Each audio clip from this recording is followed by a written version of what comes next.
សួស្តីពុកម៉ែបងប្អូនទាំងអស់គ្នាចានេះហើយគឺជាទិដ្ឋភាពទីក្រុងកំពង់សោមនាពេលរាត្រីកាមេរ៉ា2សន្តាគារចិត្ត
ទីក្រុងកំពង់សោម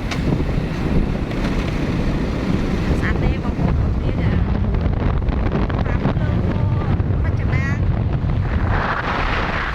បាច់បាអាគារម្ដង